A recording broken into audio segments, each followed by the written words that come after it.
Voilà, nous voulons entendre la parole de Dieu ce matin et j'aimerais vous encourager avec ce titre qui peut prêter à confusion, le sommeil spirituel, mais c'est pour nous encourager. Et j'aimerais lire un texte avec vous. Alors, merci. Voilà, donc un texte que je reprends d'après l'évangile de Luc au chapitre 9, à partir du verset 28. C'est le récit de la transfiguration de Jésus. On va l'aborder, mais pas forcément dans le détail, parce que c'est pas l'idée que j'aimerais en ressortir ce matin. Luc chapitre 9, versets 28 à 36. Le sommeil spirituel. Je n'ai pas la commande.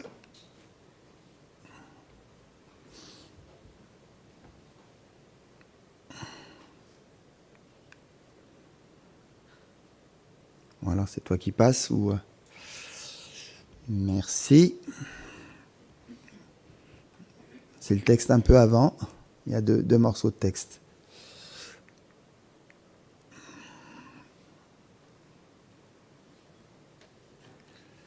Mais vous connaissez ce texte par cœur, donc ça vous permet de le réviser. Allez. On y va, verset 28, Luc 9. 8 jours environ s'étaient écoulés après qu'il eut dit à ses disciples ces paroles. Puis Jésus prit avec lui Pierre, Jacques et Jean, et il monta sur la montagne pour prier. Pendant qu'il priait, l'aspect de son visage changea, et son vêtement devint d'une éclatante blancheur. Et voici que 2 hommes s'entretenaient avec lui. C'étaient Moïse et Élie, qui apparaissaient dans la gloire parlant de son départ prochain qu'il allait accomplir à Jérusalem. Pierre et ses compagnons s'étaient accablés de sommeil. Mais ils se tinrent éveillés et virent la gloire de Jésus et les 2 hommes qui étaient avec lui. Au moment où ces hommes se séparèrent de Jésus, Pierre lui dit « Maître, il est bon que nous soyons ici, dressons 3 tentes, une pour toi, une pour Moïse, une pour Élie. » Il ne savait ce qu'il disait. Comme il parlait ainsi, une nuée vint les envelopper, et les disciples furent saisis d'une grande crainte, tandis qu'ils entraient dans la nuée. Et de la nuée sortit une voix qui dit « Celui-ci est mon fils élu, écoutez-le. » Quand la voix se fit entendre, Jésus se trouva seul. Les disciples gardèrent alors le silence et ne racontèrent à personne en ces jours-là rien de ce qu'ils avaient vu.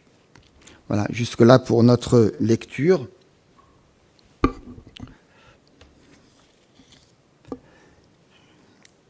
Quelques mots d'introduction.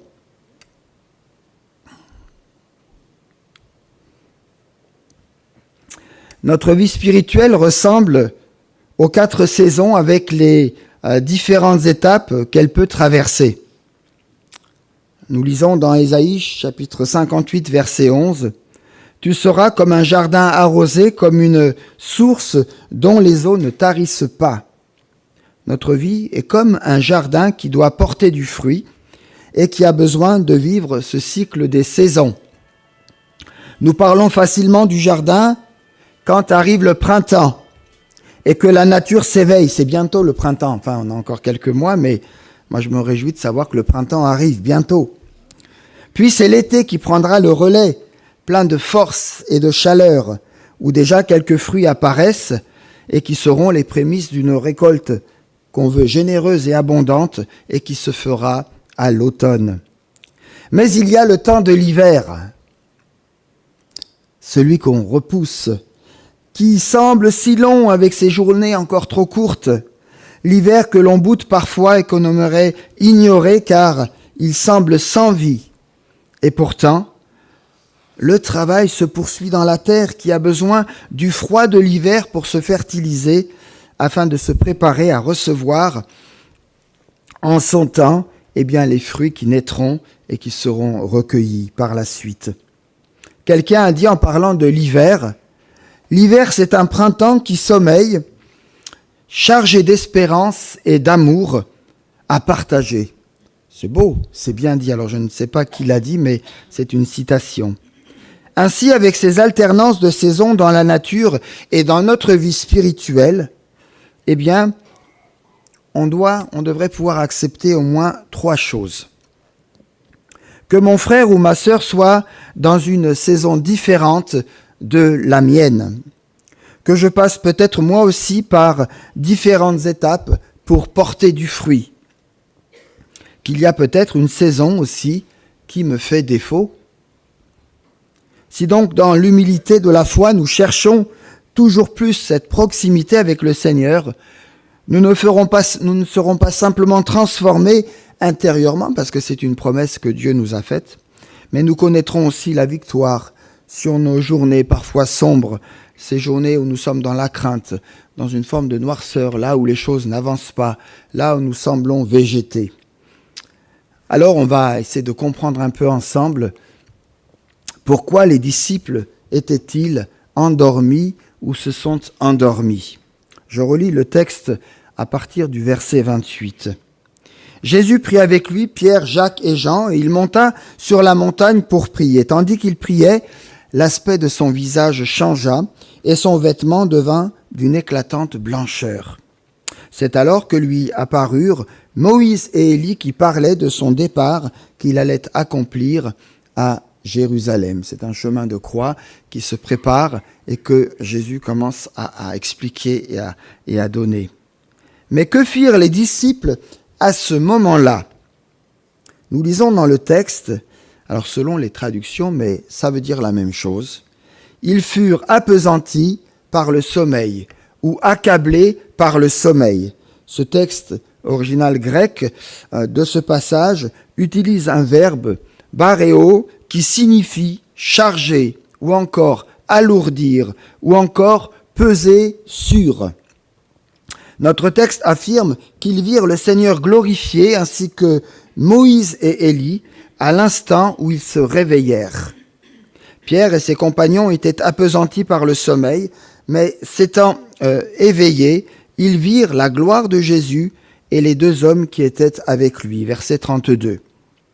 On pourrait bien évidemment chercher la véritable cause de ce sommeil soudain et dire, et je pense que c'est juste de dire cela, qu'il y a déjà une cause physique.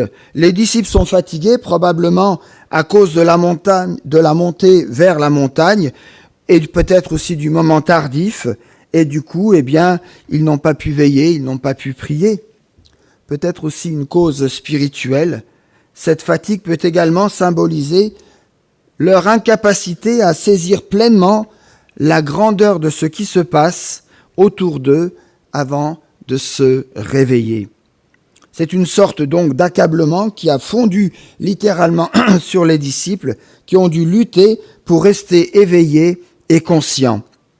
Le mot réveiller nous incite à tendre vers cette seconde interprétation, car ce n'est pas le verbe habituel pour évoquer le sommeil lorsqu'on parle du sommeil qui est évoqué ici dans ce verset 32. Étymologiquement parlant, il faudrait donc plutôt dire et comprendre « veiller au travers de ». Il y a eu une difficulté, il y a eu un obstacle. Comme si les apôtres avaient dû lutter pour rester conscients alors qu'ils étaient aussi saisis d'une certaine torpeur. Ça, c'est l'explication, ou en tout cas ce qu'on pourrait dire.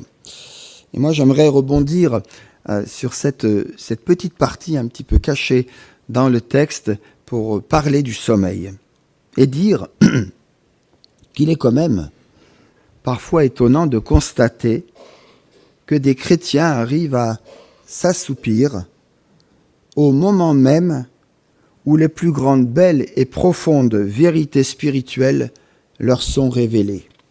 Alors, je ne sais pas en disant ça ce que ça évoque pour vous. Je vois certains qui sourient. Merci de leur sourire. Quand il s'agit du Seigneur, de sa présence, de sa parole, nous devrions tout à fait être éveillés. Et rassurez-vous, je vous le dis, et je me le suis dit plusieurs fois au moment où j'ai commencé à gribouiller mon brouillon sur mon papier. Mais hélas, voici que précisément alors, nous sommes envahis par un étrange besoin de dormir. Ça vous arrive, rassurez-moi. Alors on va prendre quelques exemples bibliques. Ce n'est pas la première fois que ces choses arrivent, ce n'est pas nouveau sous le soleil, comme le dira la parole de Dieu. On pense à Abraham, alors on aurait pu en trouver d'autres, certainement, mais voilà, on prend ceux qui nous viennent, ou ceux-là, on ne peut pas les oublier. Abraham, à qui Dieu adresse ces mots, « Je suis l'Éternel qui t'a fait sortir du pays dur en Chaldée, pour te donner ce pays en possession. » On est dans Genèse chapitre 15. Quand Abraham lui répondit, « Seigneur éternel, à quoi connaîtrai-je que je le posséderai ?» Dieu lui montra d'une manière figurée, au moyen d'animaux coupés par le milieu, quel serait l'avenir de sa descendance. Pour Abraham, cette action de Dieu avait une profonde signification. Il s'agissait là d'une rencontre extraordinaire du Tout-Puissant avec le patriarche, rencontre s'accompagnement même de signes extérieurs. Alors c'est un peu étrange pour nous quand on revoit ces signes et ces textes, mais c'est dans la Bible et ça s'est vraiment produit. Pourtant, à ce moment si important, la Bible nous dit qu'un profond sommeil s'appesantit sur Abraham. Nous lisons au verset 12, on est dans Genèse 15, « Au coucher du soleil, un profond sommeil tomba sur Abraham, et voici une frayeur et une grande obscurité vinrent l'assaillir. » Mais on va essayer de s'en tenir simplement ici au fait et au texte.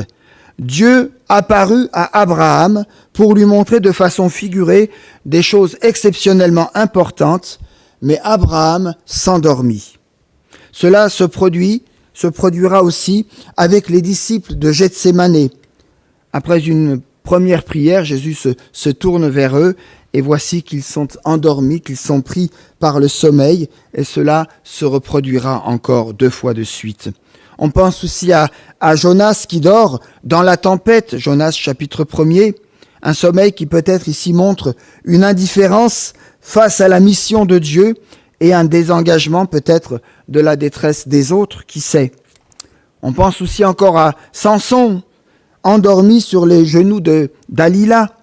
Le sommeil de Samson symbolise la perte de vigilance face à l'ennemi et les conséquences de l'insouciance spirituelle. Mais on pourrait dire aussi bien sûr autre chose. Alors question, pourquoi donc nous arrive-t-il de tomber dans un profond sommeil lorsqu'il est question de vérité spirituelle?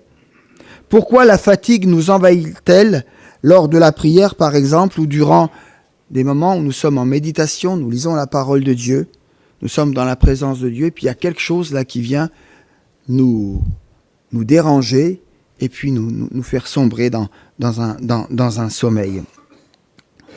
Alors notre ennemi de toujours aime avoir ses disciples endormis. Qu'est-ce que le sommeil? Voici une définition que donne le dictionnaire.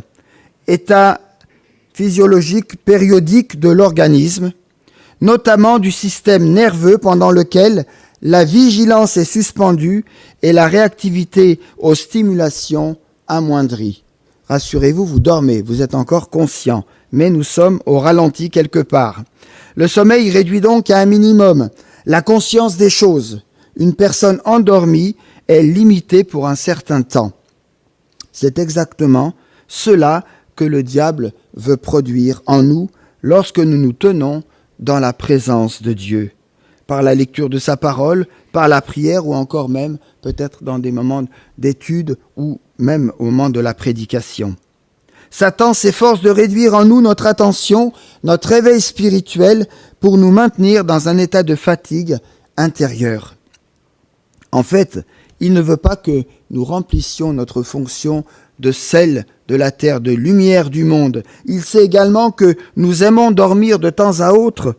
Il fait donc en sorte que les enfants de Dieu s'endorment littéralement durant les plus belles heures qu'ils passent ou qu'ils veulent passer avec le Seigneur. Il fait ainsi tomber sur eux une telle fatigue qu'on finit insidieusement parfois, pas toujours, par succomber.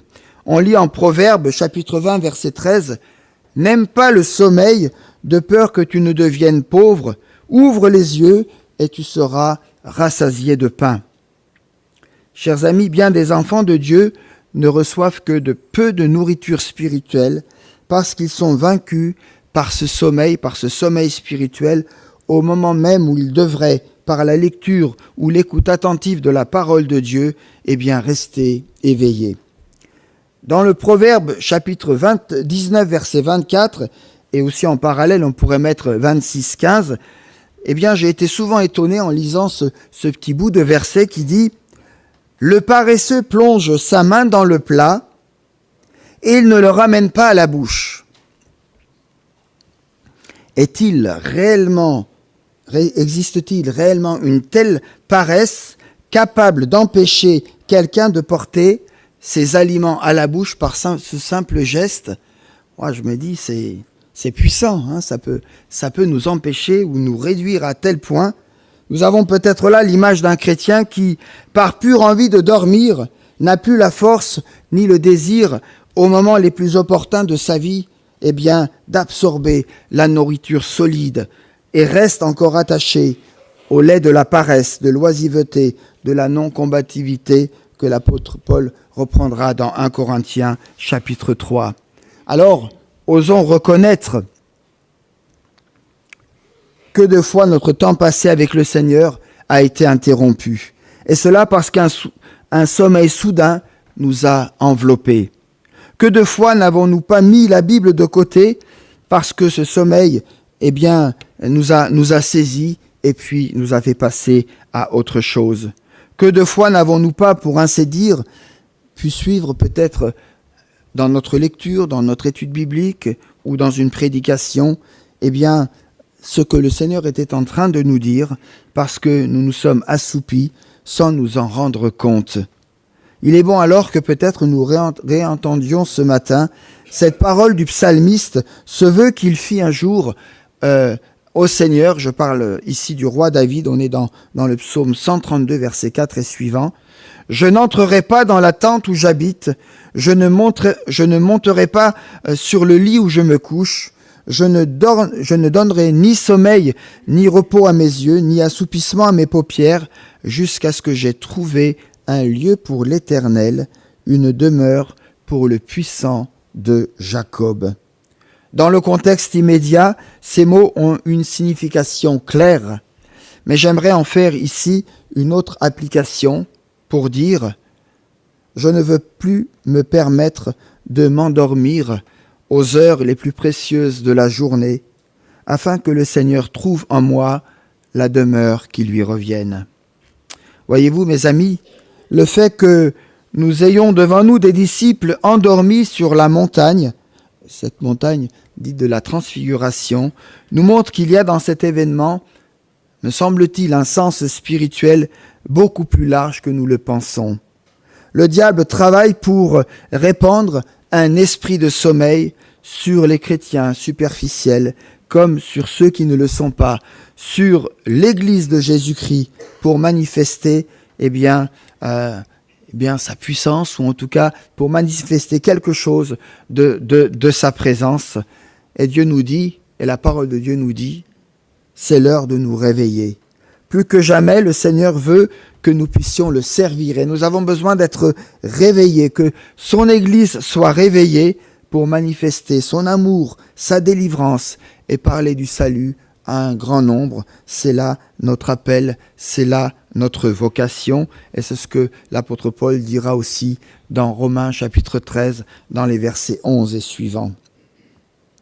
Alors, si la routine et la vie facile contribuent à nous plonger dans un état de demi, voire de non-vigilance, si le mal ne nous scandalise plus, et si l'injustice ne nous fait réagir que lorsque cela nous touche personnellement, alors peut-être, c'est le temps de nous réveiller. Voyez-vous, notre cœur ressemble à un jardin qu'il nous faut surveiller et entretenir si nous voulons y récolter les fruits de l'esprit. Veillez à ce que personne ne se prive de la grâce de Dieu, qu'aucune racine d'amertume poussant des rejetons ne produise du trouble et que plusieurs en soient affectés. Hébreux 12, 15. Laisser des mauvaises herbes pousser dans notre propre jardin amène le risque qu'elles se développent non pas simplement chez nous, mais aussi chez les autres. De même, un comportement éloigné de la parole de Dieu peut hélas se répandre et semer de mauvaises choses qui ne serviront pas au royaume de Dieu. En soignant notre vie spirituelle, nous en serons les premiers bénéficiaires et nous vivrons de nouvelles saisons, de nouvelles bénédictions de ce que Dieu voudra nous faire vivre. Mais l'impact ira encore plus loin, car nous sommes appelés aussi à être des exemples pour ce que nous sommes, à être un jardin qui offre ses senteurs, ses couleurs, ses fruits, sa vitalité, et ça doit se voir et ça doit être partagé.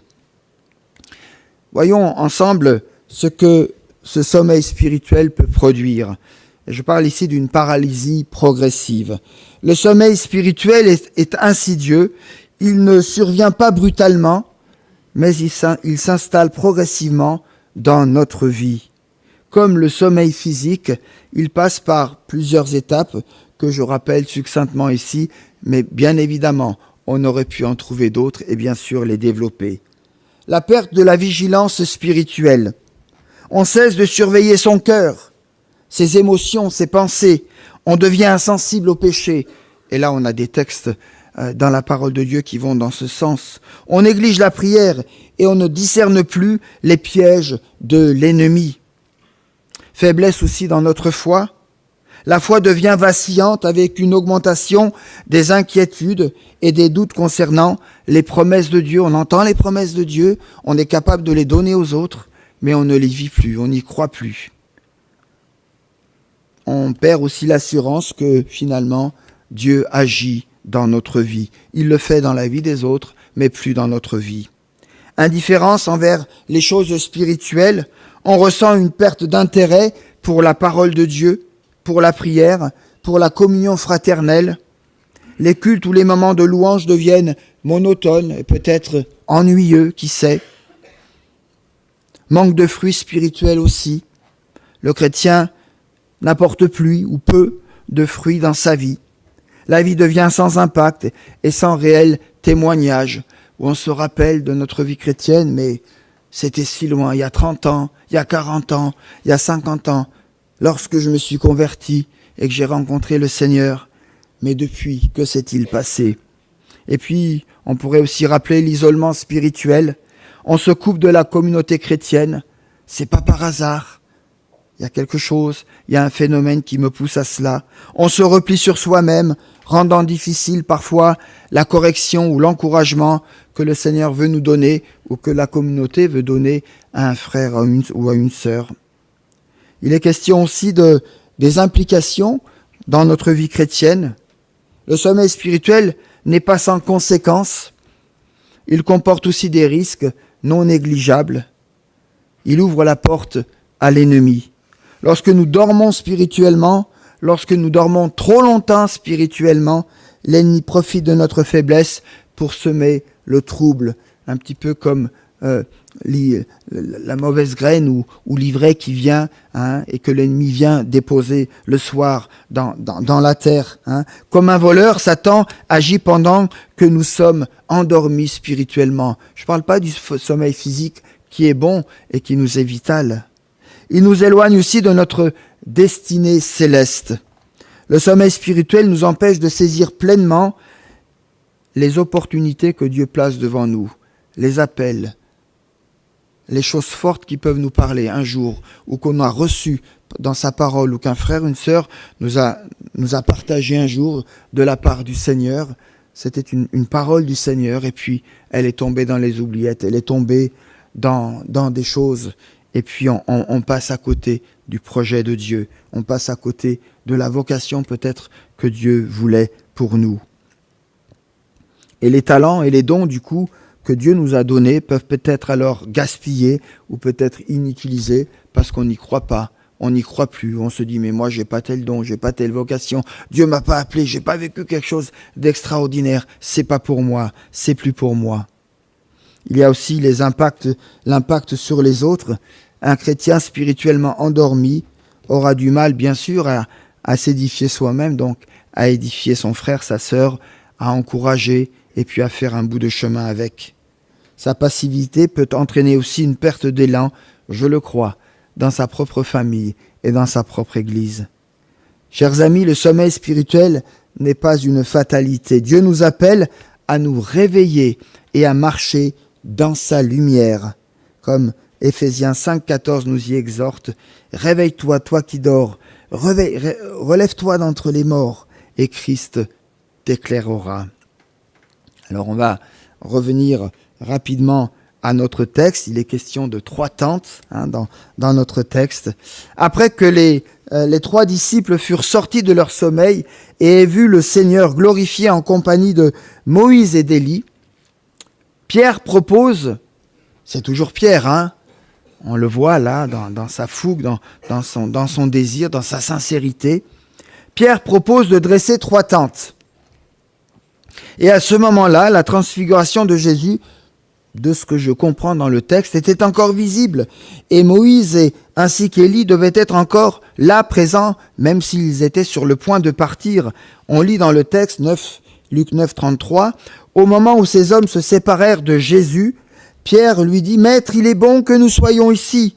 Dressons 3 tentes, une pour toi, une pour Moïse et une pour Élie. » Ce qui est particulièrement intéressant ici, c'est que lorsque Pierre se met à parler, Jésus était encore certainement transfiguré devant les disciples. Moïse et Élie étaient encore présents. Pierre voulait donc absolument retenir ce moment si extraordinaire. Dressons 3 tentes, une pour toi, une pour Moïse et une pour Élie. Au moment même où Moïse et Élie allèrent partir, Pierre met tout en œuvre pour prolonger ce merveilleux événement. Et comme il veut retenir Moïse et Élie, il propose de dresser 3 tentes pour chacun d'eux et pour Jésus. Voyez comment Pierre, qui quelques instants auparavant dormait encore profondément, tombe de nouveau dans une espèce de sommeil spirituel. En voulant de toutes ses forces fixer ce formidable événement et en faire l'essentiel même de cette rencontre. Il y a là, j'ose dire, quelque chose de fort qui se passe et Pierre veut retenir cet instant. Il veut retenir Moïse, Élie et Jésus qui se tiennent là, présents devant lui. Mais le texte nous dit que Dieu ne lui permit pas. Il lui sera juste accordé d'entendre une voix. Mais quelle voix ? Une voix majestueuse venant devant lui et jusqu'à ses oreilles, et où il entendra « Celui-ci est mon fils élu, mon bien-aimé, écoutez-le ». Et ce fut là la fin de cette merveilleuse scène. Quand la voix se fit entendre, Jésus se trouva seul, nous dit le texte. C'est un peu comme si Dieu voulait dire à Pierre, et je paraphrase ici, c'est pas dans la parole de Dieu, mais c'est ce que j'ai envie de dire. Pierre, c'est moi qui ai tout dirigé jusqu'à ses moindres détails. J'ai moi-même choisi cette montagne. J'ai donné à mon fils cet aspect glorieux qui est en lui, qui était en lui. J'ai amené Moïse et Élie pour partager ce temps de réjouissance, de grande bénédiction. Cela est pleinement suffisant maintenant. Prétendre retenir sur la terre des vivants et de dresser 3 tentes, mais c'est inconsidéré, Pierre. Quelle naïveté! Tu ne sais pas ce que tu dis. Il y a 8 jours à peine, Jésus vous a parlé de sa mort, et toi, Pierre, tu veux te réjouir? Saisissez donc au-delà de ce que vous venez de voir, ce que je viens de vous montrer à présent. Ce qui compte réellement pour moi, c'est Jésus seul. Il ne s'agit plus en fin de compte que de lui, lui que j'aime et qui est la manifestation de mon amour pour lui et pour vous. Alors pourquoi Jésus seul ? Parce que sur la croix, et ça a été rappelé tout à l'heure aussi, parce que sur la croix de Golgotha, Jésus seul par le sacrifice de sa vie, a accompli la volonté rédemptrice de son Père. Sacrifice unique et parfait, nous purifiant de tout péché et nous introduisant dans la présence même de Dieu. Lui seul pouvait faire cela. Lui seul a consenti à le faire. Lui, le Fils bien-aimé en qui habite corporellement toute la plénitude et toute la divinité. Colossiens 2,9.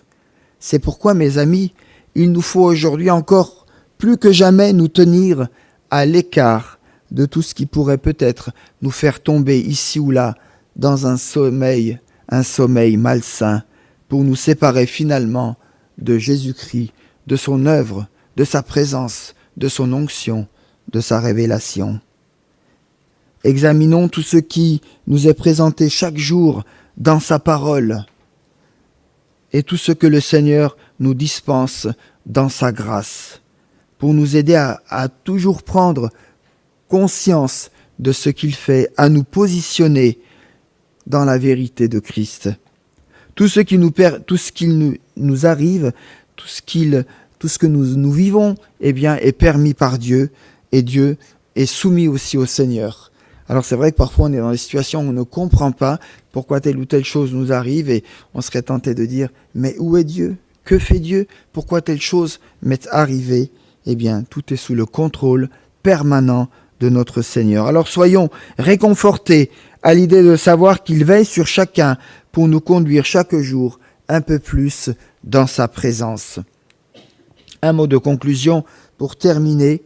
Si la scène de la transfiguration du Christ sur la montagne a été quelque chose de grandiose, de magnifique, et a dû certainement booster et a dû fortifier les disciples, le Dieu de toute gloire, le Dieu de toute puissance, le Dieu de tout honneur, nous a proclamé et a proclamé aussi que son Fils était et que son Fils restera au-delà de toute manifestation spirituelle, le plus grand. Celui-ci est mon Fils élu, écoutez-le. Je ne sais pas ce qui est le plus grand pour vous aujourd'hui dans votre vie. Mais la parole de Dieu nous rappelle que le plus grand doit être, le plus grand est le Seigneur Jésus. Si par la suite les disciples ont gardé le silence et ne purent raconter à personne rien de ce qu'ils avaient vu, c'est le verset 36 qui nous dit cela, c'est peut-être parce que la transcendance du Fils de Dieu ne peut être limitée qu'à un seul événement. « J'ai vécu quelque chose, alors voilà, c'est ça et rien d'autre. » C'est aussi parce que une telle bénédiction, lorsqu'elle est céleste, ne peut être comme ça diluée à bon marché et puis comme à notre convenance. Dieu veille sur sa parole, Dieu veille sur ses révélations, Dieu veille sur son peuple, Dieu veille sur son Église. C'est pourquoi ils sont incapables d'en parler avec toute la profondeur que cet événement pouvait signifier. Ce fut pour eux, alors peut-être, un temps pour se taire, comme nous le rappelle l'Ecclésiaste, il y a des temps comme ça dans la vie. Peut-être un temps pour se taire pour le disciple, ou peut-être un temps pour entendre Dieu leur parler, un temps pour réveiller aussi leur dynamisme, leur disponibilité au Seigneur. Il est toujours temps, frères et sœurs, de sortir de notre sommeil spirituel et de veiller avec zèle pour rester éveillés, afin que nous puissions nous aussi, par la grâce de Dieu, contempler sa gloire, cette gloire qu'il veut faire jaillir dans nos vies d'hommes, dans nos vies de femmes, dans nos vies d'enfants de Dieu. Nous sommes heureux donc si nous savons triompher du sommeil, lorsque Dieu désire nous parler et s'entretenir avec nous pour nous partager un petit bout de sa gloire céleste. Mes amis, le texte de Luc chapitre 9 verset 32 peut être compris comme un appel à rester vigilant dans notre foi. Le sommeil représente, mais je dis ça c'est vraiment court, le sommeil représente l'inattention spirituelle ou peut-être des distractions dangereuses qui peuvent nous affecter dans notre relation avec Dieu, mais pas que nous. Le réveil, par contre, peut évoquer ce retour à la pleine conscience de la grandeur de Dieu, une invitation à être témoin de sa gloire dans le monde, témoin de ce que Dieu a fait dans ma vie. Ce passage peut également nous rappeler que la révélation divine, bien qu'éblouissante, peut aussi nous atteindre si nous demeurons réveillés et disposés à ouvrir les yeux de la foi. Ainsi donc, que nous puissions ce matin nous tenir dans sa présence et nous laisser transformer tout à nouveau, nous qui voulons célébrer le Seigneur, nous qui voulons le célébrer lui seul, alors que Dieu nous donne d'être réveillés dans sa présence toutes les fois où il nous appelle, toutes les fois où il a quelque chose à nous dire, individuellement comme collectivement. Amen. Voilà.